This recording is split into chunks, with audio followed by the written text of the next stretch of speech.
Hola, ¿qué tal, estimados amigos de la Ventana Ciudadana? Soy Juan Luis Castillo, ciudadano independiente.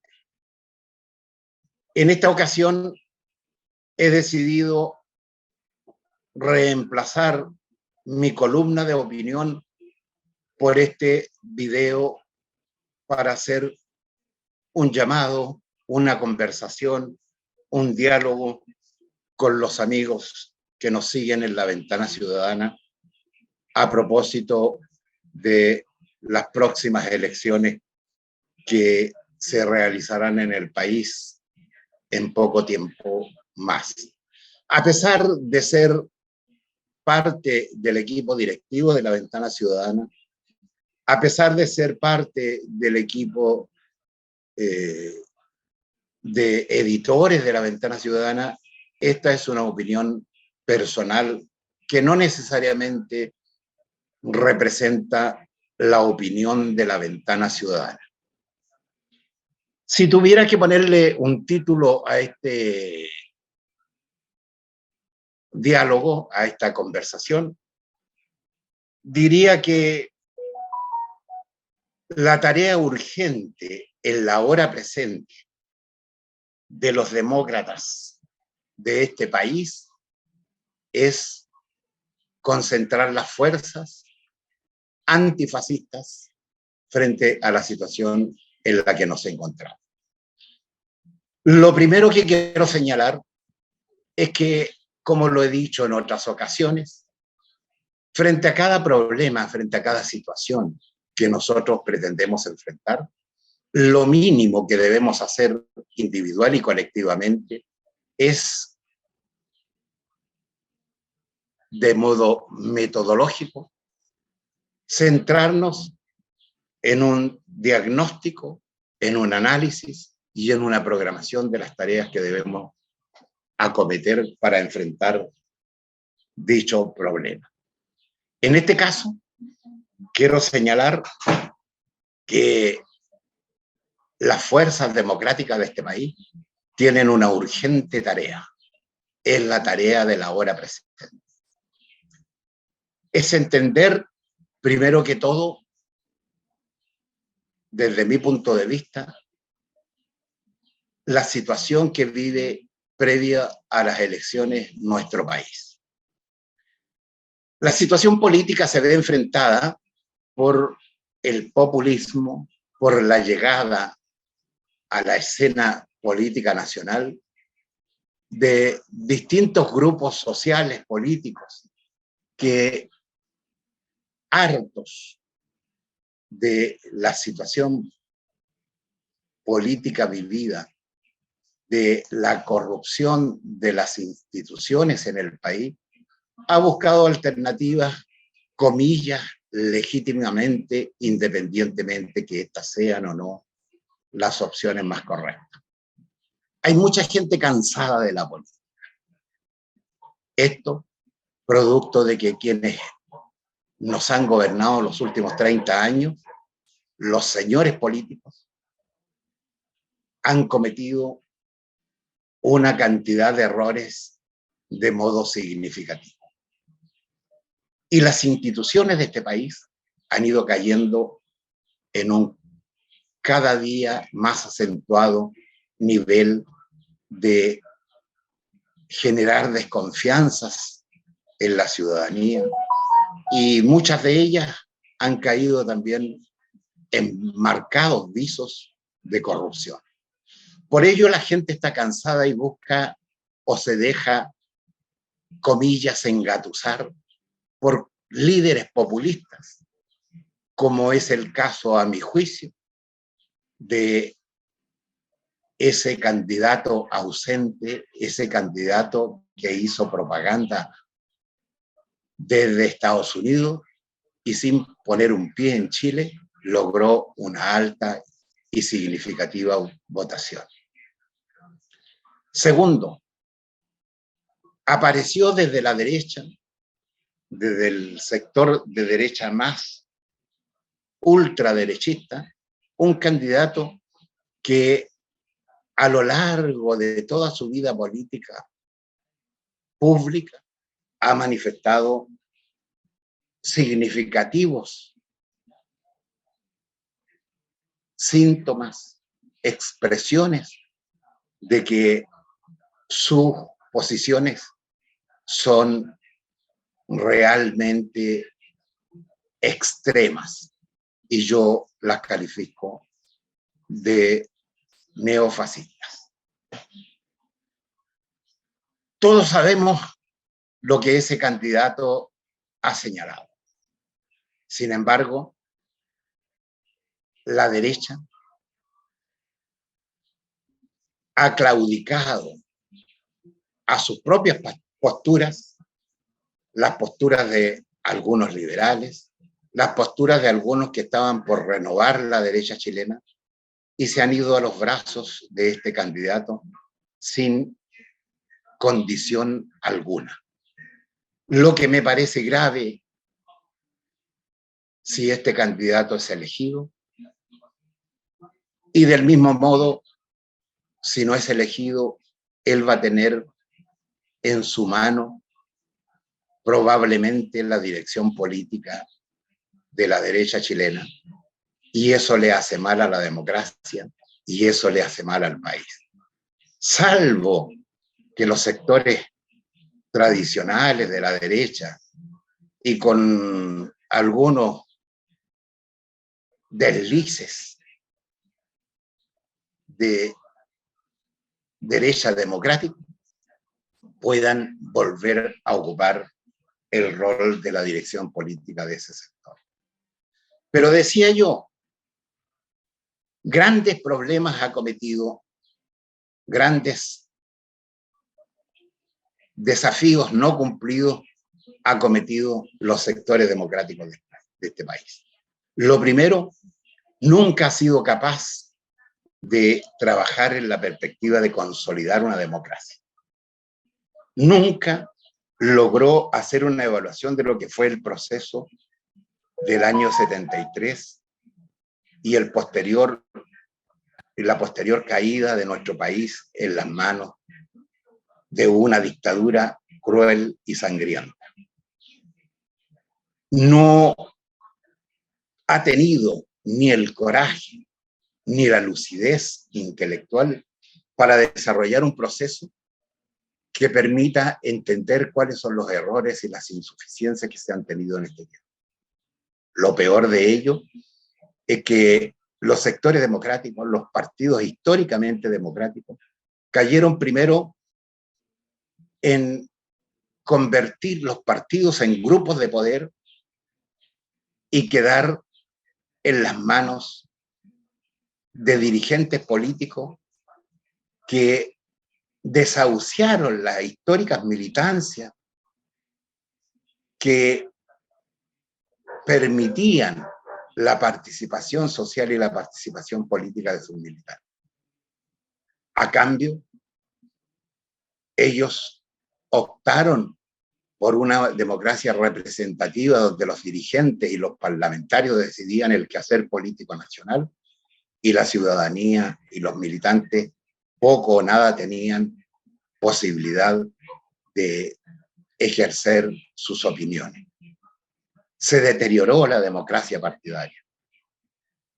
En el plano de la nación, nada hicieron, por ejemplo, por recuperar las empresas del Estado.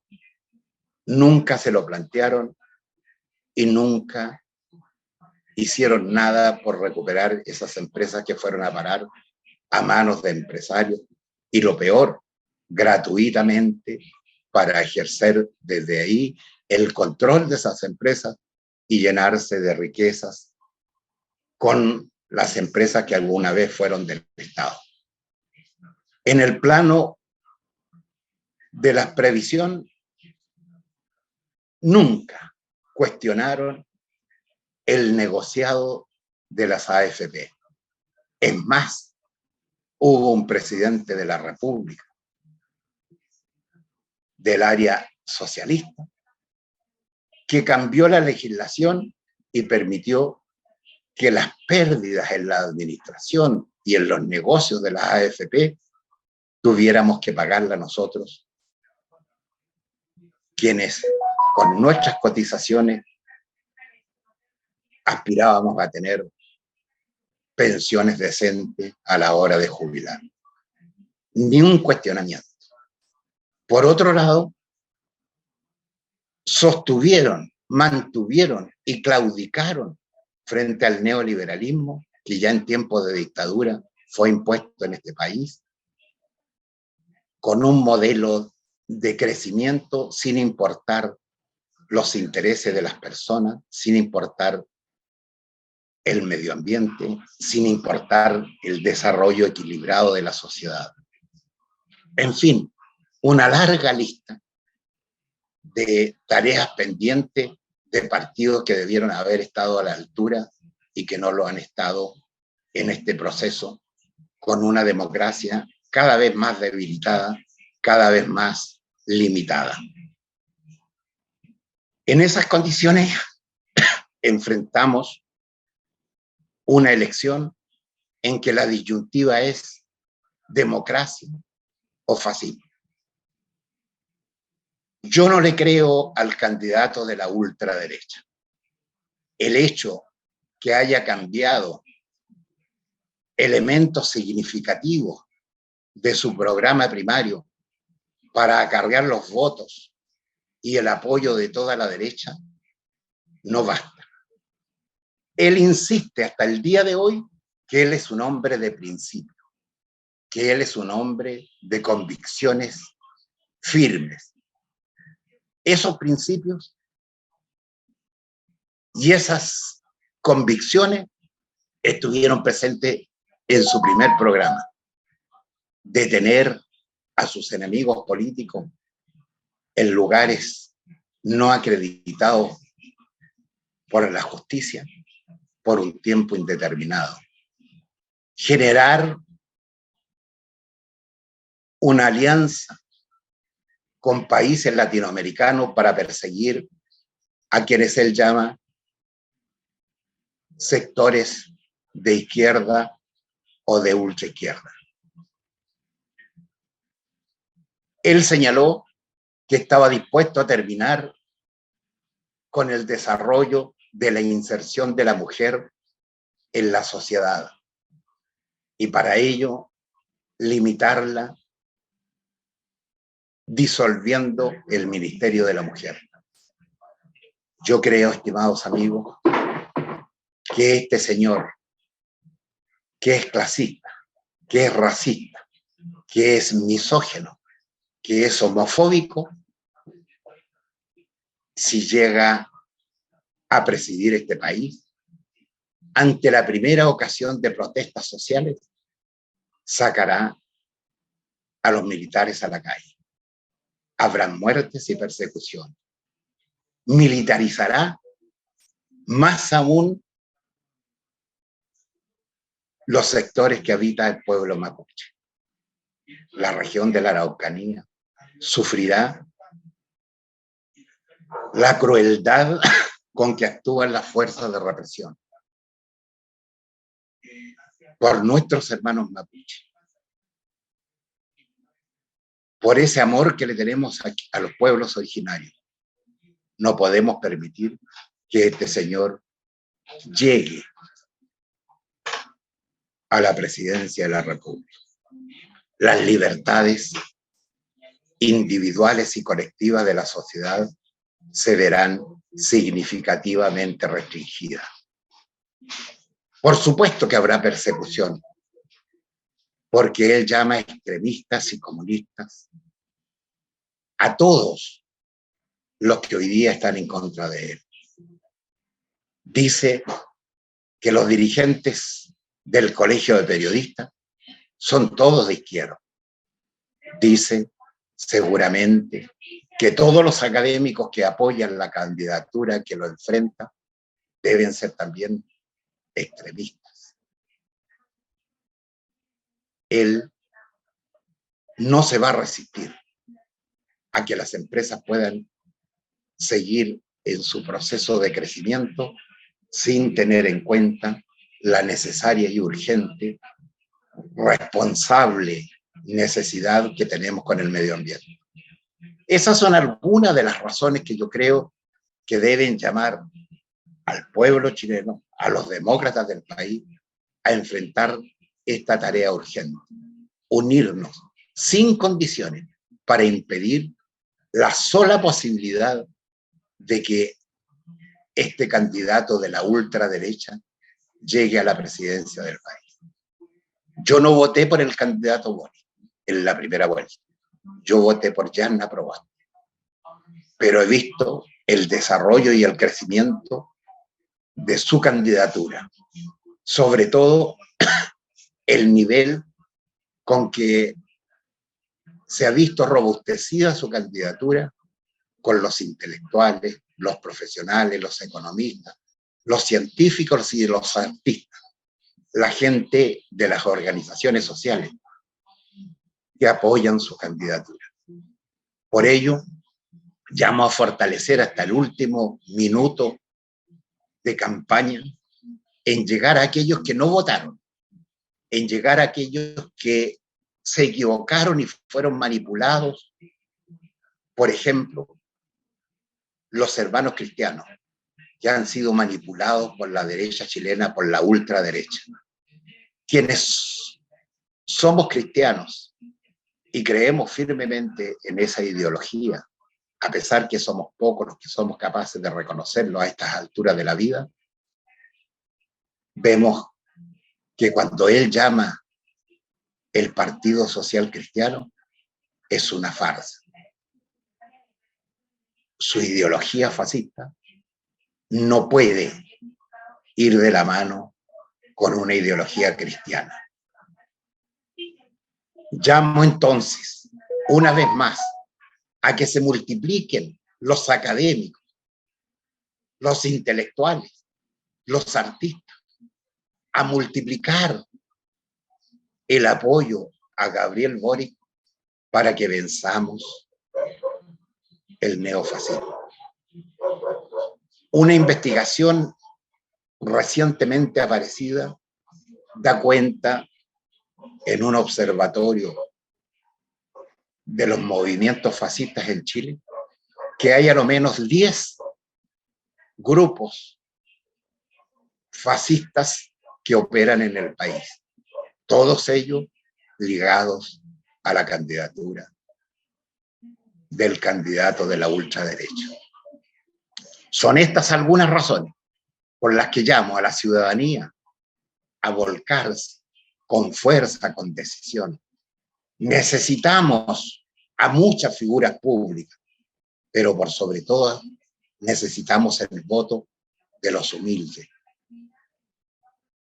de aquellos que van a sufrir las consecuencias que alguna vez sufrimos en dictadura, quienes estuvimos en contra de ella. Muchos son los que sufrimos y vivimos la cruel dictadura.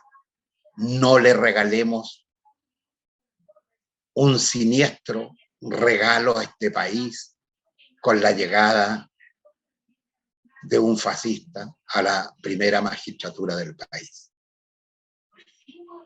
Quienes no votaron en la primera vuelta tienen la obligación de ir a votar y votar en conciencia. Votar por la democracia. No solo por un programa, no solo por un candidato, sino por defender la democracia en este país. Frágil, debilitada, con muchos problemas, incompleta, pero democracia al fin. Tenemos que hacer un llamado y una exigencia a que los demócratas del país, los colegios profesionales, las organizaciones sociales, exijamos que en el futuro seamos capaces de configurar nuevos partidos políticos verdaderamente democráticos, con participación militante de verdad, para que no se vuelva a debilitar más nuestra democracia. llamo a votar democracia, llamo a rechazar el fascismo en nuestro país. Gracias, estimados amigos y amigas que nos siguen y que me siguen en mis cartas al director, en mis columnas en La Ventana Ciudadana y en algunos diarios del país, y a quienes hoy día me escuchan. Les invito a compartir este breve análisis que está cargado de angustia, porque no quiero lo peor para mi país. No quiero volver a vivir los dolores. No quiero que vuelvan a haber detenidos, desaparecidos, asesinados. No quiero volver a ver este país en las manos de un fascista que pueda llamar a los militares una vez más a mancharse las manos con la sangre de este pueblo. Muchas gracias, estimados amigos y amigas. Espero sus comentarios, espero sus críticas, espero sus razonamientos. Gracias, muchas gracias.